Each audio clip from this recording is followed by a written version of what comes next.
ఓ అమ్మ గాజుల బేరం భోజనానికే సరి అన్నట్టుగా ఏం సగదనం ఉందిలా లోకం మీద గిసవంటి చిత్రమైన ముచ్చట మాట్లాడుకోవాల్సి వస్తుంది నీ అంజనం పాడుబడా అరే రే రే రామచంద్ర గారా తండ్రికి కాలుకో రెక్కకో ఆసర కావాల్సిన బిడ్డ నీ పాడైపోను కదా కన్న తండ్రికే ఎసరు పెట్టిందిగా కన్న తండ్రికే గండమైంది బిడ్డ చదవకుండా బిడ్డ అంటే బిడ్డ పో మరి చెడ్డో పాటో మరి మాయ మంచోడు మాయ మీద మచ్చడానికి వేస్తారు అన్న ముచ్చట లేదు ఇంకా మచ్చ బిడ్డ అయ్య మీద మచ్చ వేస్తుందిలా నీ అన్యారం పాడుబడగానులా తవ్వంత పిల్ల ఉంటే తల్లికి ఆసర అవుతుందని పెద్దలు అంటారు కానీ ఈ బిడ్డ చదవకుండా ఇక మరి అసలు కథ ఏంది ఏం కథ అంటే ఇక పిఠాపురంలో ఇక ముద్రగడ పద్మనాభానికి ఈ మధ్యాహ్న పవన్కు షేడే కదా అయ్యే గా ముచ్చట మీద మా నాయనని ముద్రగడ పద్మనాభాన్ని జగన్ మొత్తం చెప్పు చేతుల్లో పెట్టుకొని సంఖలో ఇరికించుకొని ఇలా ఆట ఆడిస్తుండు మా నాయనని రేపు మా నాయన తెలిసి వస్తుంది నేను మాత్రం మా నాయనని వ్యతిరేకిస్తున్నా అన్నట్టుగా నీకు పాడైపోయింది తండ్రికే పెట్టింది రామబాణం బిడ్డ ఇక చూడు కథ ఎట్ట ఉందో ఇన్ని ఒకసారి.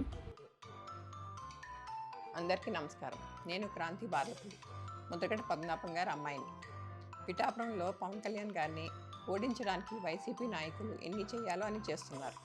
ముఖ్యంగా నిన్న మా నాన్నగారు ఒక బాధాకరమైన ఛాలెంజ్ చేశారు. పవన్ కళ్యాణ్ గారిని ఓడించి పిఠాపురం నుండి తరిమేయకపోతే ఆయన పేరు ముద్రగడ పద్మనాభం రెడ్డిగా మార్చుకుంటారట. ఈ కాన్సెప్ట్ ఏంటో నాకు అసలు అర్థం కాలేదు. ఆయన ప్రకటన ముద్రగడ అభిమానులకు సైతం నచ్చలేదు. వంగా గీత గారిని గెలిపించడానికి కష్టపడవచ్చు, కానీ పవన్ కళ్యాణ్ గారిని మరియు ఆయన అభిమానుల్ని కించపరిచేలా కామెంట్స్ ఉండకూడదు.